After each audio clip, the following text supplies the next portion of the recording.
Assalamu alaikum. I'm Joshua Salaam, and welcome to another episode of Deen Talk. The term unapologetically Muslim has become somewhat of a mantra, a slogan for a lot of Muslims in the West, especially right here in America, the US of A. For today's show, it may be appropriate to alter that expression to unapologetically Muslima, Muslim women.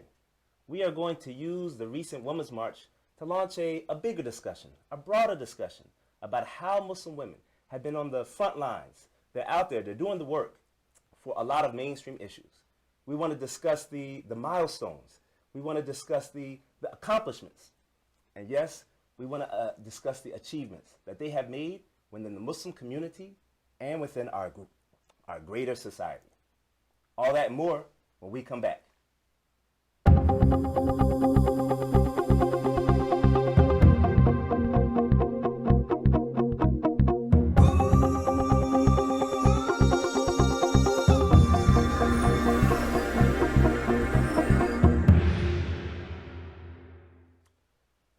Unapologetically Muslima. If you haven't noticed, our sisters have been representing in a big way on major platforms as well as the local community level. Today, I have four dynamic and outspoken Muslim women to talk about the milestones, the achievements of Muslim women, and how they are redefining the status quo of what it means to be a Muslim woman. Is that the docile person that people are trying to rescue? What does it mean? To my right is Janey Imani Chowdury. She's a certified life coach, a counselor, and a daring way facilitator. Janey Imani facilitates workshops based on the work of Dr. Brene Brown at the World Bank Group. She teaches about courage, vulnerability, shame, and all the obstacles that prevent us from being the person that we want to be. And after watching this show, you're going to be the person that you want to be. She also runs her private coaching practice, which predominantly serves professional women. She is also a mother of two beautiful daughters. That's our first guest. But don't go anywhere. Wait, there's more. To her right is Ghada Khan. Ghada is a public health analyst, a lecturer, and a PhD student at the George Washington University. It's a prestigious place if you haven't heard of it. And she advocates, and she's primarily focused on the maternal, infant, and child health. She currently serves as a spiritual program development coordinator at Make Space, which is a local young Muslim group in our area in Northern Virginia, and is herself a mother of two amazing children, and they keep her on her toes, and they fuel her passion for advocacy and community work. And you thought that was it? You thought we just brought two guests to the Deen Talk? No. On my left is Jamiah Aneice Adams. Jamiah has produced educational and advocacy and documentary media for the internet, for the television, for radio, and film. All of it. She's hailing from the San Francisco area all the way on the West Coast, Bay Area. Jamiah marched in and led the communications and digital media for the NAACP's Journey on Justice march on behalf of Mike Brown, who was killed by police in 2014. And later in a 1,000-mile civil rights march in 2015. Last year, she was appointed to the Mary McLeod Bethune Council House National Historic Site Advisory Commission and was designated as an Empower Social Justice Leader. Currently, she works for MoveOn.org, I know you've heard of that, and she volunteers for Masjid Muhammad, the Women's March Justice League, New York City, and the American Muslim Health Professionals. That's a lot. And that's just our third guest. And to her left is Wajeeha Naeem. Wajeeha is an entrepreneur with experience ranging from federal contracting to real estate investment. Wajeeha also serves as the chairman of the board of Al-Fatah Academy, a private school in Reston, Virginia, and to be a model Islamic learning community. That's what Al-Fatah is trying to do, so you should look them up. She's inspiring the commitment to excellence in all aspects of life, and yes, she's also a proud mother of three beautiful children. I want to welcome all these sisters to the show, and we're going to jump into it. You guys ready? Yes. Now, first thing I want my audience to know, which they may not have known, is I could tell there was a difference when we invited four Muslim women to the show, because the guests started showing up 30 minutes early. You know, and I was like, man, these sisters are on it. That's why they are leading these marches and doing so much, and why it took me so long to read the introduction. These are super sisters, alhamdulillah. But I want to start with this question of unapologetically Muslima. Because to be honest, I've never heard anyone apologize for being, oh, hello, I'm a woman, I'm sorry. I've never heard anybody say, oh, I'm a Muslim, but sorry about that. So what does it mean when somebody has to say in a speech, or somebody has to put out there at the beginning of a conversation that I'm unapologetically Muslim? And for this show, we're talking about unapologetically Muslim woman. Why do people say that? What is the importance of putting that out there? Let's start with my guest on the right. Oh, me? Okay. Sure. Yeah. To me, it means sort of nobody can tell you that you're not, well, it can go both ways really, right? Whether it's the non-Muslim crowd or inside the Muslim community as well. Okay. So it could be, in the Muslim community is that nobody can tell you that you're not Muslim enough. And in the, and outside, it's like I have a right to practice religion and it's not a harmful one. And as a Muslim, I can provide to, I can provide to the greater society as well. I'm glad you started with that we need to look at it from two angles. It can mean something within the Muslim community, because yes, we have issues within the Muslim community, and it also means something when you're talking to out. So when we speak, sometimes we're talking to multiple audiences. Yeah. Did you want to add to that? I just feel like with all the rhetoric that's going around with regards to Muslims and Muslim women in particular, it seems like people expect us to apologize for being Muslim based on what they hear around them. And I agree with Imani about the fact that this might be happening within our community and outside our community as well. And so the term unapologetically Muslim is one that we don't have to apologize. We don't need to apologize. Before I go to my guest on my other side, I want to just ask you a follow-up question about that. What do you mean? What's happening out there that makes you feel that people are expecting you to apologize for being Muslim? What are you feeling? Well, if everything that's being said about you and your faith is negative, and nothing is positive within the media, within schools, within businesses, you feel like if everything is being negative, then people might be expecting you to apologize for your faith, and that's not right. Okay. Sure. So when I think of unapologetically Muslim, I think of where it comes from, which is unapologetically black. And black folks started using that because it's about being bold. It's about being empowered and not shrinking from your identity. So in that framework, it means that you are not using coded language. You're not shrinking from who you are. If you want to speak Arabic words at work, then you use that. If you're taking time off for Eid, then you're letting your coworkers know, and you are not assimilating whatsoever. That's what it means to me. Now you notice. Now I'm gonna tell the viewers some stuff that happened before the camera started rolling. It's okay. It's not bad on you. It's bad on. So what she just added to the conversation was context, and knowing how these points connect in history. And knowing, because I didn't know what she just said, that it comes from being unapologetically black. And I sit here as a black man, African American, however you want to box me in. And she was educating me before the show when I didn't know who Mary McLeod Bethune was. And she had to, get all of the listeners hip to it.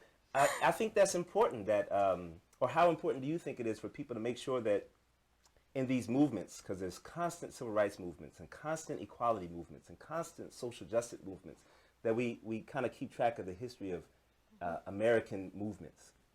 I think it's essential. I think whenever I travel to another country, I learn about that history. And I think if we're living here in the United States of America, it's important to understand our history. And our history is a varied history. It's a history of not just one people. It's a history of Native Americans. It's a history of the enslaved Africans. It's a history of Africans, the descendants of enslaved Africans. It's a history of immigrants from Europe and immigrants from the Americas. And I understand that in learning the history of my country, of the United States of America, I'm learning the history of all people. And I value that, and I value learning where idioms and where different language and the origin of that language comes from. Yeah. My sister Linda Sarsour is my sister in the movement, and we all know her. Okay. She, really spoke about being unapologetically Muslim, and paid homage to the fact that it comes from, being unapologetically black, and that term and what it means of not using coded language and not code switching anymore, which code switching means that, when you're in a professional environment or a more mixed or mainstream environment, you're using language that will be assimilated and not necessarily threatening to someone who's different than you. But I believe in this time, it's important for us to explain who we are and to educate our folks through language and culture. And there's a lot of education that has to happen because now America is home of everybody. Everybody from around the world has come here. America speaks so many different languages, and now we have so many different cultures. People may want us to fit into one culture, but we're different, and hopefully we can see the beauty in that. So, unapologetically Muslima, Muslim woman. What do you bring? So for me personally, being unapologetically Muslim means not having to hide my religion, and just being able to go about my day, do my business, have meetings, but then be able to be comfortable enough to say, you know what, I'm going to be 5 minutes late, or let's move the time for that meeting because I need to pray, or I'll be fasting, so let's not have a lunch, maybe we can do some other type of meeting. And, that actually does take a lot of courage, being able to, go to the restroom and make wudu because it's time to pray. And, there's all these jokes about it, and I think we're finally at a place in society where enough people are aware of, okay, I respect that. And that actually just being Muslim in your daily life and not hiding it and explaining it to people actually helps educate so many individuals. Like I've had employees who've come to me and said, you're the only Muslim I've ever worked with. Because in my industry, there aren't that many, at least my previous business that I was running, there weren't that many Muslims. And just having that effect and being able to educate the people that you work with who will then have a more positive experience and understanding of the religion as a whole does have a big impact. Yeah, there's a, studies go left and right. I don't know who to quote and how legitimate it is, but there were some numbers that I heard of that about 70% of Americans have never met a Muslim. And so when you talk about what's out there about people feeling the need to apologize for being Muslim because of all the rhetoric and the TV and the things that are happening out there, and people are telling you you're the only Muslim person that I've met and that I'm working with, how important is it to really, especially for women, because I call the women the compass, or what's another word for the direction of where you need to go for the Muslim community. Because no matter where we go, people always look for where the Muslim sisters at. Oh, the event must be in that building or that building, right? Because they're looking for headscarves, and Muslim women are really leading the forefront, and you four are a huge testimony to the work that you guys are doing. Is a lot of stuff that I don't see Muslim men in, but I want to know, how important is it for Muslim women to have this extreme confidence internally and externally to stand up and say, look, I'm unapologetically Muslim, the meeting's going to start 5 minutes late because this and that, or does that give you a bad starting point?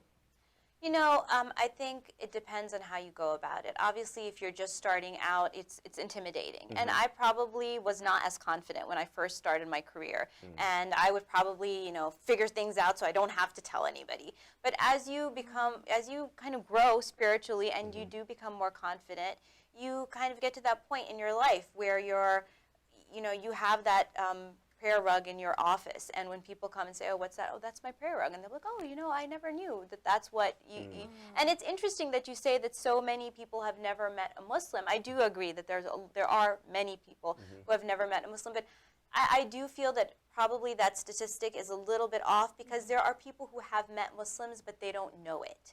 So I don't think you need to, obviously if a Muslimah wears a hijab, then it's obvious that she's Muslim, but I think but for example, in my case, I could have gone through my career and not let a lot of people know that I'm Muslim. But I think it's our duty to educate people in a very, just kind of day-to-day life type of way, so they know that, you're just like them, but there are things that you do that help you in your spiritual life, and just educate them about that. We have about 1 minute before the break. Does somebody want to add on to that conversation? I think definitely that we shouldn't feel like the first thing we have to to do when we meet someone or talk to someone to say, hey, my name is so-and-so and I'm Muslim. Yeah. But definitely I agree with how you said it in terms of the way we conduct ourselves and the way we open ourselves and connect with individuals should become at a level where eventually they will know. So it's not something that comes from us, taking a bold step in directly saying it or putting it out there, but it comes more from creating those connections. Those connections are really important. Now, for those in our listening audience who might disagree with that, that yeah, you should put it out there that you're Muslim. Let me give you my Joshua Salaam, since I'm the host of the show. Give you my add to that. That there's some prophetic example in that, or even some people would say like how Allah did with the Prophet Muhammad, peace and blessings be upon him. That before anybody knew he was a prophet, he had been established as a trustworthy person. That people trusted him. That people knew him. And so that when it came out that he was a messenger of God, there was already this relationship with the people that this is who he is. And so, alhamdulillah, we hope that our community here understands that these Muslim sisters are out there establishing those relationships so that when we need to make big change in America, people will listen, inshallah. We're going to do some more when we come back. Don't go anywhere. There's more right here on Deen Talk.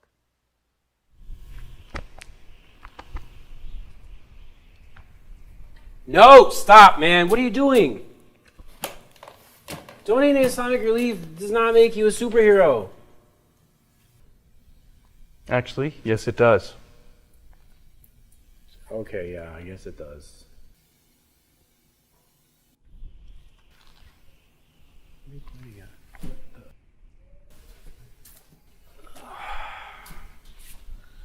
I don't get this place anymore. It doesn't make any sense.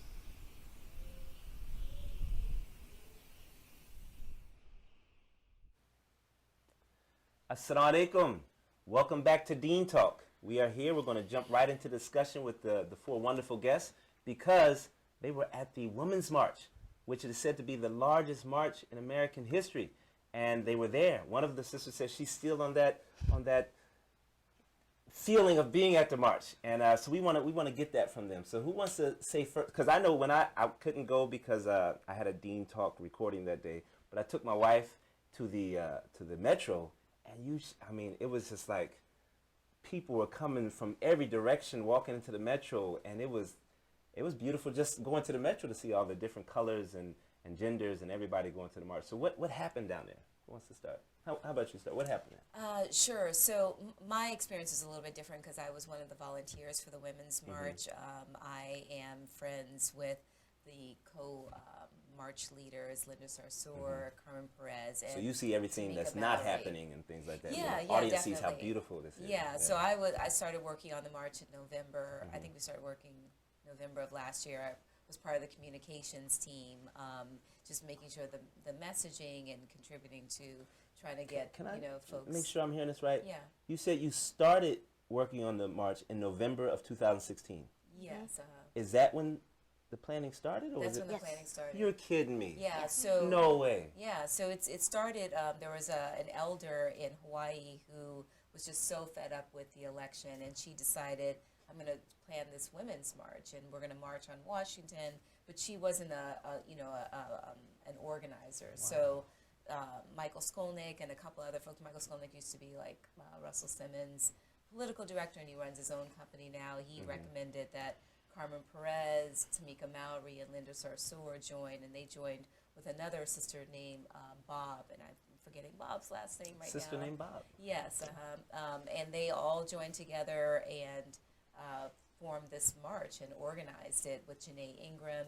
Janey Ingram used to do logistics for Reverend Al Sharpton. So these sisters are all experienced organizers, experience in fundraising, experience in march logistics. Okay. And they started working on this, a couple of days after the idea was conceived, and really were able to bring about miracles in a short amount of time. So from an organizer's perspective, do you feel it was a success? Definitely, Okay. most definitely. I mean, Okay. there were more than 400 organizations that partnered along with the Women's March to put on the march.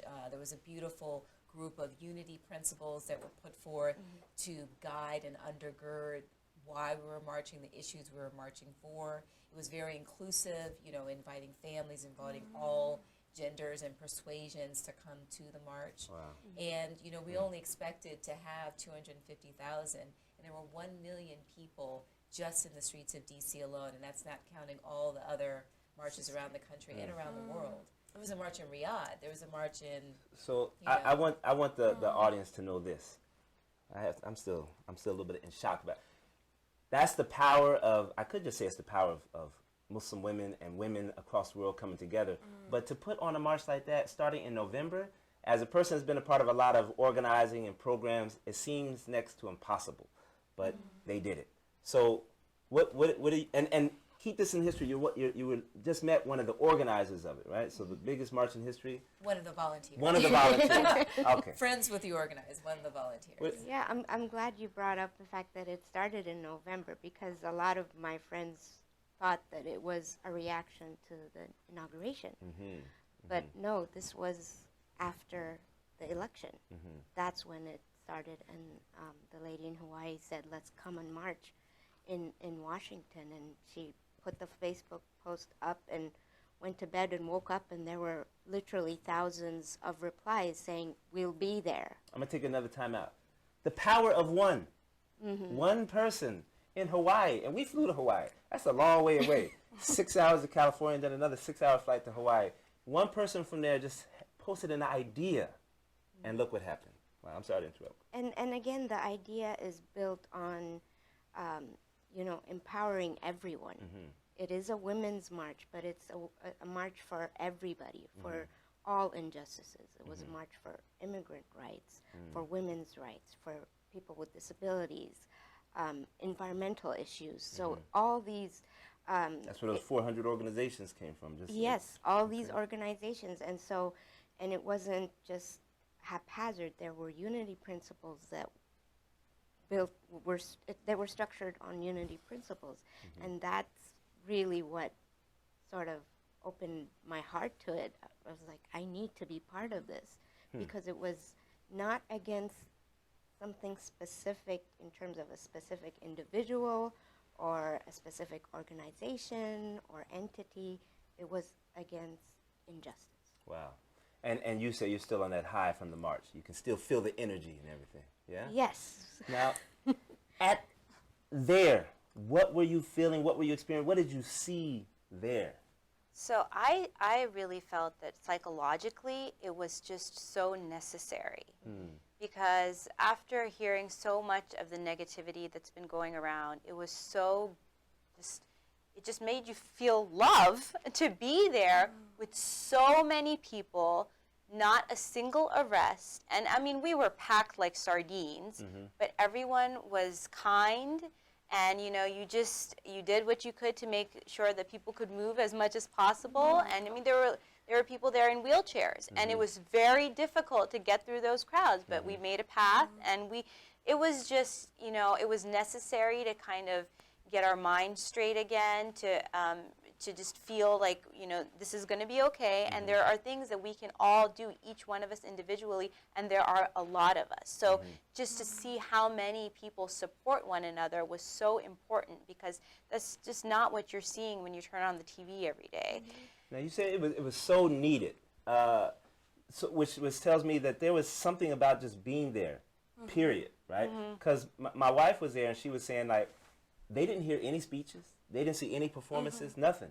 They were walking this way, and then they were told, nothing's over here, you got to go back that way. And they started walking this way, and they said, this has been shut off, you got to go that way. And they started walking, and they were just being bounced around, but still, they were just there with all those people, and they knew why they were there, that alone did something. Would you agree with that? Yeah, because I mean, it was Ghada that asked me to go to the march, and I was very conflicted, right? I was like, I wasn't sure, because I didn't want to be... Conflicted? Why? Yeah, because I didn't want to be part of an anti... Because Something. there's so anti like Trump and all the hate, because there's so much disrespect going around. There's a lot of things like yeah, you want to support something, but at the same time, people are like all these memes of dissing. You didn't want to be associated with. I Okay. definitely didn't want to be part of that. So I was conflicted. Well, what and was it that she said that convinced you? Well, she was like, no, it's it's lots of women. First of all, it was women going, so I was like, how could you, you know what I mean? It was women. Yeah, exactly. So I was like, it's our sisters, you know, and Okay. you want to be part of an organization that does support other women. You want to be inspired by other women. Like I want to see other women do well so that I can feel like I can do it too. And so we went there, and it was just an environment of one of love, where you can tell that everybody was being careful, right? They didn't want to be, they didn't want to be pushing or shoving, and it really, you walked away feeling kind of like, oh wow, so this is what is possible. So Not only is it what's possible, it's Yeah. possible because one person yeah, about, I don't know how many miles Hawaii is, X amount of miles away, just type something. So when people say, oh, I can't do anything, I'm just one person, what am I going to do? Let this women's march, and listen, I just discovered this just now. This isn't scripted, right? I just found out that it was a Muslim woman in Hawaii that started it. I'm sorry, a woman in Hawaii that started. I'm getting too excited. A woman in Hawaii who typed something on the internet. The next day, everybody was like, yeah, let's do that. Then in November, women, Muslim women, people of all different faiths, and maybe some men. yes, loads I don't of men. know. We'll talk about that next segment. They came involved, and they started planning this.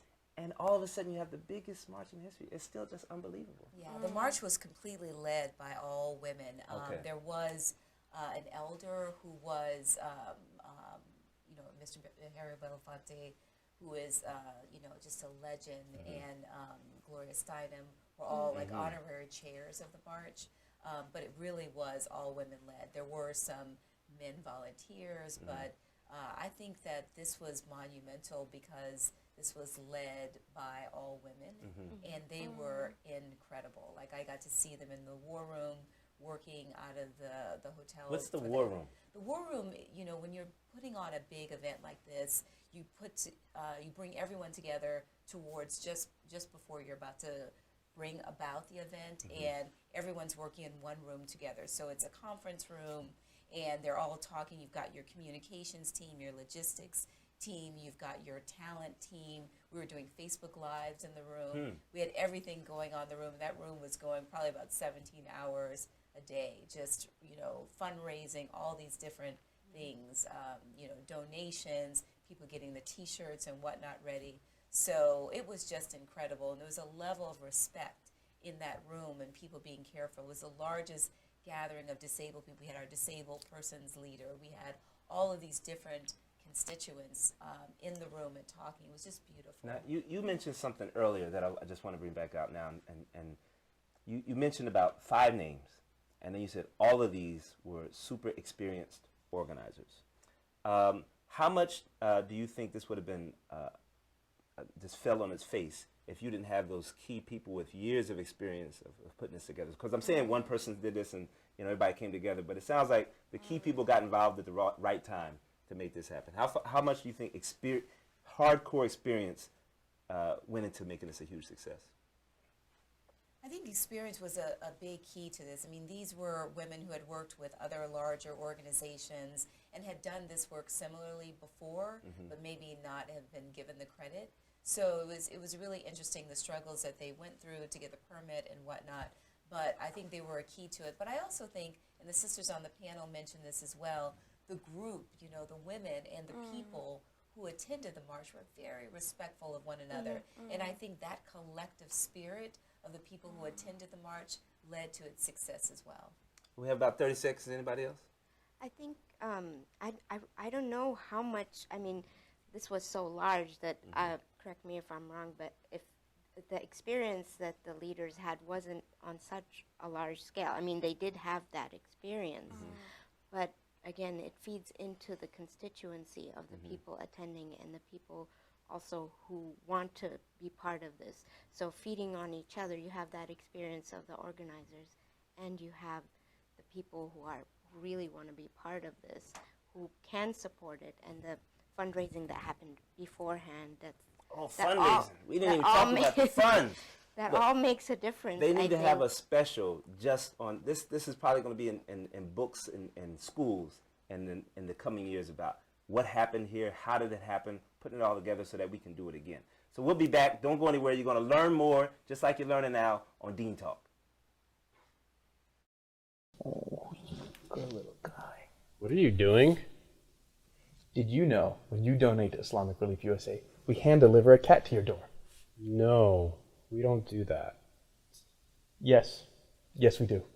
No, pretty sure that's not in the budget.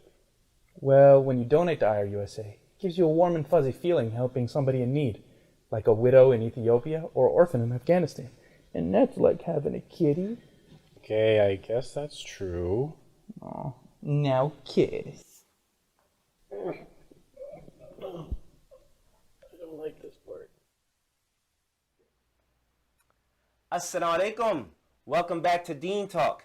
And if you're not floored, I still am. This has just been a very educational show for me. I hope it's been educational for my viewers. And, you know, while I was talking in the last segment, I got a little excited.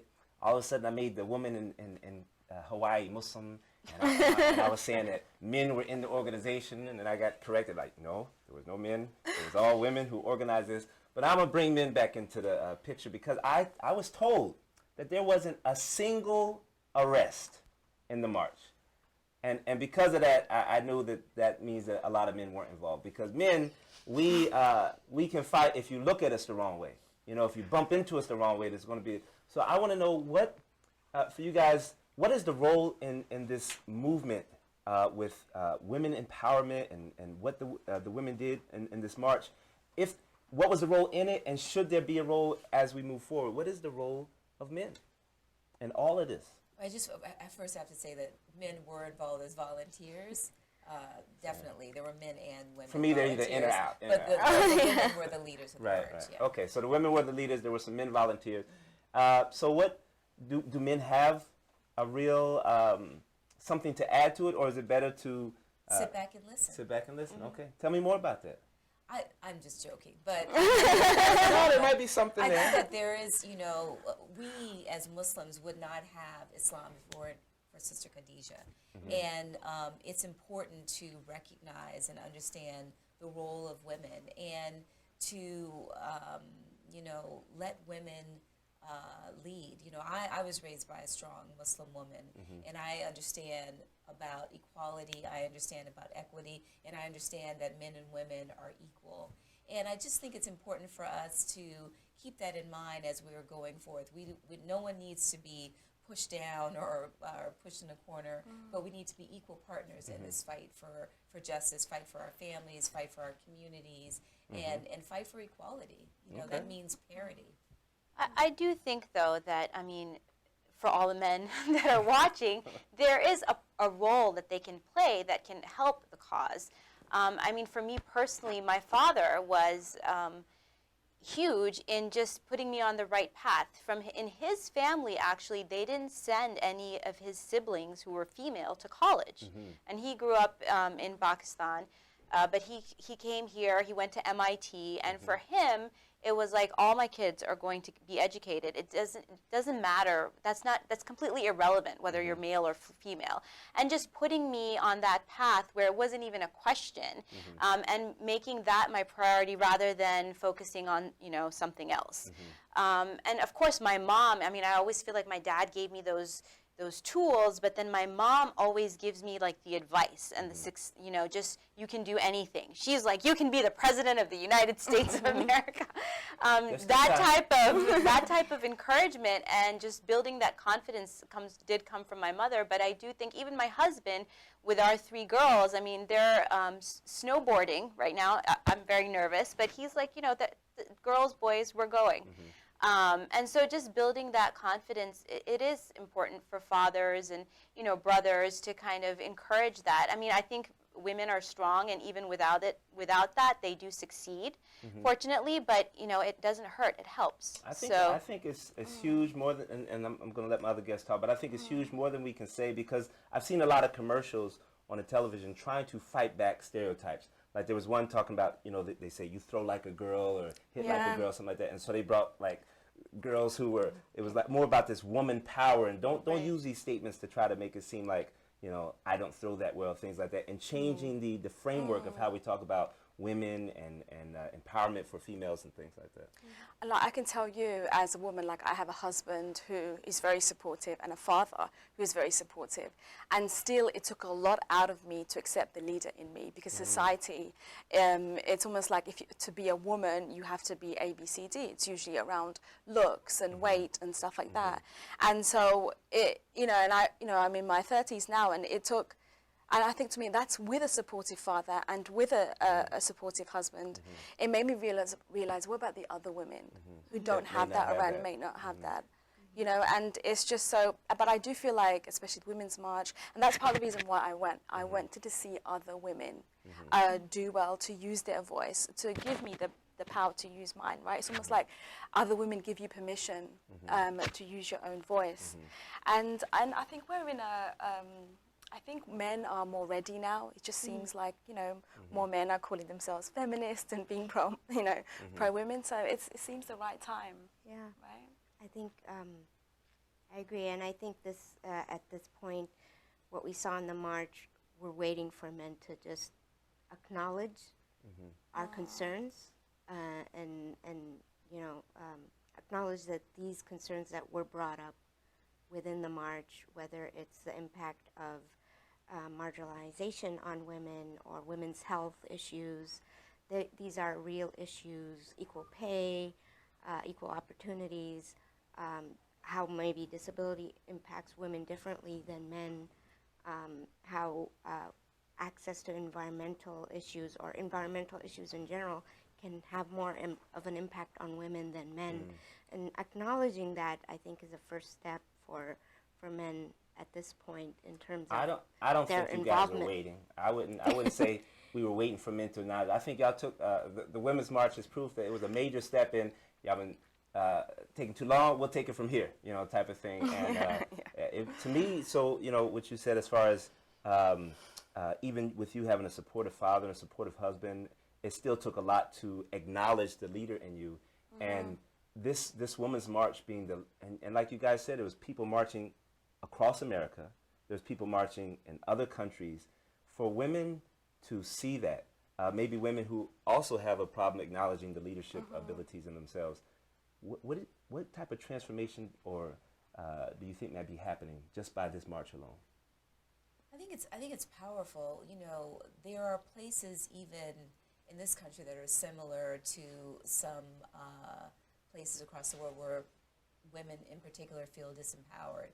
But we had marches organized in the Deep South, in Mississippi, in Alabama, in places that are not as, say, progressive as Northern Virginia or Washington, D.C. or California, which is where they had 33 marches. You saw the smile come to her face when she said California. California is the whole land. So, I just think that people are deciding, women in particular deciding, we can't wait for people to give us things. We have to stand up for our rights. We have to speak up for our rights, and we have to advocate for our rights.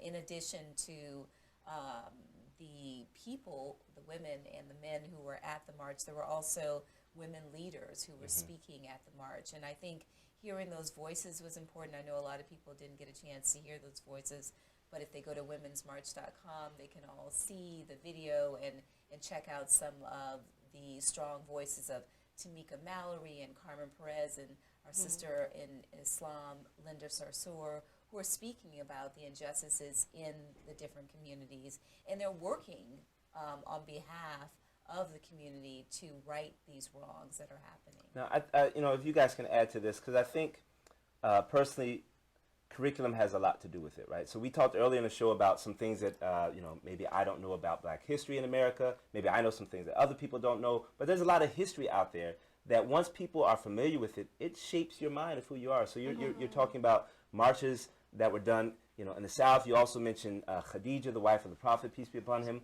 who, depending on what angle you're studying the history of our Prophet at, you may or may not highlight the contributions of this powerful woman. And so I think Islamic schools and public schools in America need to start teaching more this woman role in society, for them to not have to have a supportive husband and supportive father and all this, just to realize that they are powerful and can put on the largest march in history. And there's so much shame in those words for women too. There's so much shame in being called sometimes strong and outspoken and you know, like, because then you're like, oh, is she being like a man? And it took, you know, as a counselor, and I work with women all the time, they don't, there's so many women out there who don't even want those attributes because it must you know, be a cultural thing, because I've never heard of that before. I mean, I in the mean, Black it's community, real. It's real, because we don't shy away from being strong. I was raised by strong women who are all married to men, strong men, and being strong is not, it's not a detriment, you know, and it's important for us to let folks know that. You know, it's interesting. So you mentioned curriculum and education. So having 3 girls, I'm always kind of trying to figure out what's the next thing. Right now they're in a really good school, but it, you know, goes to 8th grade. Where am I going to send them to high school?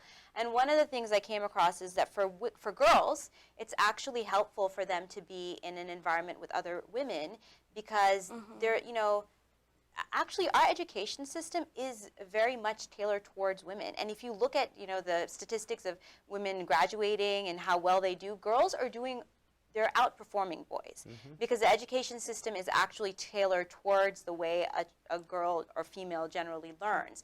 But for boys, being in a mixed environment actually helps them, because the girls in the class actually help the boys in terms of just the dynamics within the classroom.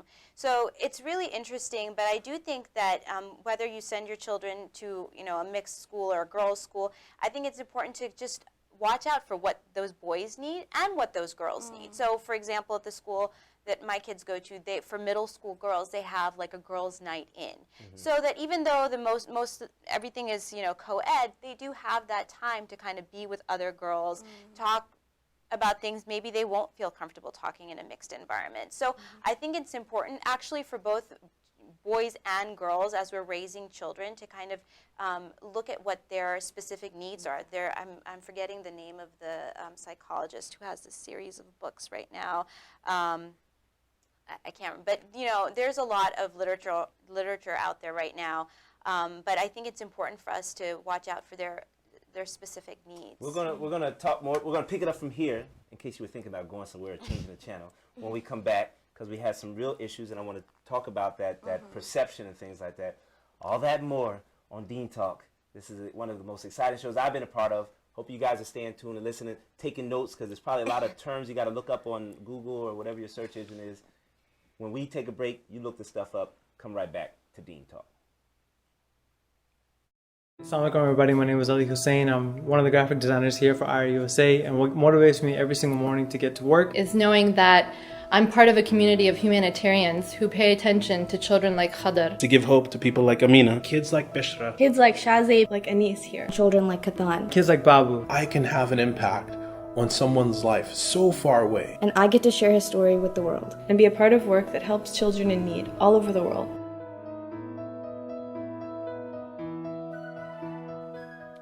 Assalamu alaikum. I'm still Joshua Salaam, and yes, you are still watching Deen Talk. Our last segment. I know a lot of people are tuning in. And by the way, share this. Once you finish listening, share it to some friends and men and women and people around the globe so that they can listen to this and so that they can learn.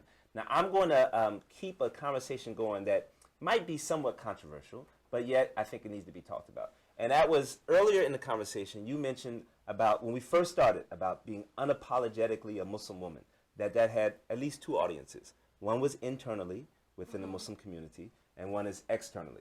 And then we just said that maybe sometimes things are a cultural difference as far as women feeling powerful or not.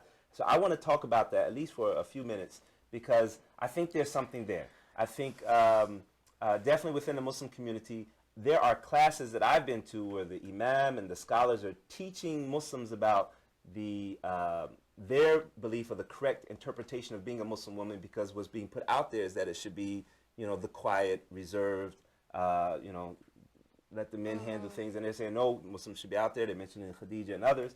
And so sometimes it's a religious issue, and then sometimes it is a cultural issue. So I wanted to just know if we can talk about that a little bit.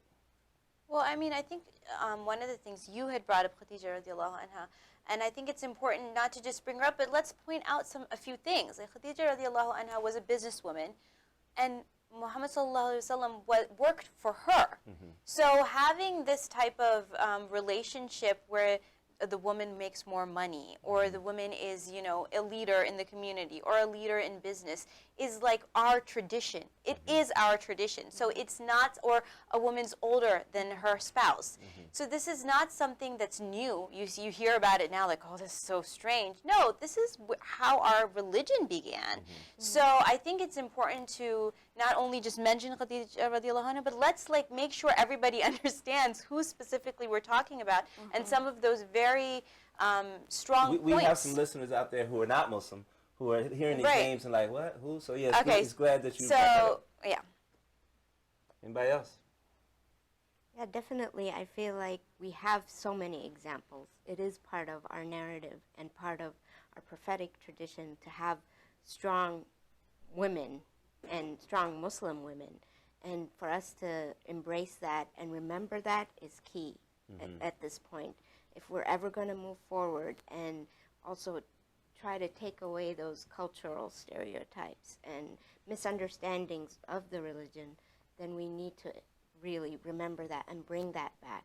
You said a key word there, and I don't want to, if other people had comments that you wanted to say on that thing about how much of it is religious, how much of it is cultural, please still bring that. But she just said a word that I wanted to highlight, moving forward, right? This whole concept of we're not there yet, we're behind, we're backwards, is something that people are always trying to negotiate with. And that's why they come up with these terms progressive and this and that, because and so sometimes moving forward has an image to it. You know, some people might be watching the screen and determine that some of the sisters sitting here are moving forward and some of them sisters here are just stuck, right? So what does that mean when people say moving forward, and what is moving forward for Muslim women or women in general in the American context? What does that mean to you? So you can touch on that, or you can still talk about the, but I didn't want to miss that concept of moving forward. Sure, I agree with the sister here. Wajeeha, who said that, you know, it is of our tradition that comes from strong women leaders. We come from that, and I come from that as well. You know, my family came to Islam through the Nation of Islam, and you know, we were always taught that women were protected and whatnot. But in my experience, I didn't see that women's voices were muddled. And I know that there was that tradition, you know, but I was also encouraged by my mother and my father, who would never proclaim to be feminists, but always proclaimed Islam, and would say that it was important for me to be strong, and for my sisters to be strong, and for my brothers to be strong and respect women's voices. So I do agree with you. I think that saying that we are progressive or coming to our own, it does delineate or paint a picture that something is changing. And I think that it hasn't necessarily changed. It may be just coming forth to a stronger light, and people are seeing it more so than they have because of our mixed society, because we are living in a community with not just Muslims. So maybe non-Muslims are seeing what they think of is progressive, or, you know, women who are leading. But we know this is our tradition, and we've seen this before. I hope my listeners know that I'm intentionally not bringing up issues as I hear it, because I only got like 10 minutes left, and this is like a topic that we could have 6 shows on when we start talking about women in Islam, women in America, the role of women in society, the role of men in society, misogynistic views in government and religion, and how that, and I'm not bringing all that up because what I'm really trying to focus on is, in this last 8 minutes we have in the show, is that we just witnessed. I mean, when I say witness, we were all part of history. Whether you were there in D.C. or somewhere else in the country or the world, or whether you were just watching on TV, you witnessed history. And I think that says a lot. It could be the turning point of something when we talk about women empowerment. I just took a class on feminism in Islam, and there's people that don't even agree with that term. I heard somebody say it over here. Some people say, no, I'm not a feminist, I'm a womanist. And what does that mean? Because some people, when they say feminist, they mean something else. And people might not want to be associated with that, might not want to be affiliated with that. I'm not going to that march, but I'll go to the womanist march or whatever. So is there a lot of work that we have to do to kind of solidify this movement so that we don't filter out, like, where's this movement and this march going to take us? Or are we just going to say, oh, it's the biggest march in history? What were the next steps supposed to be? What do you want the next steps supposed to be? So I'm gonna start with them. I want to end with you on this one, because since you were one of the main organizers, or in that group in the war room, you can tell us what maybe it was, but from people who were attending and seeing it from the outside, where do you expect this to go?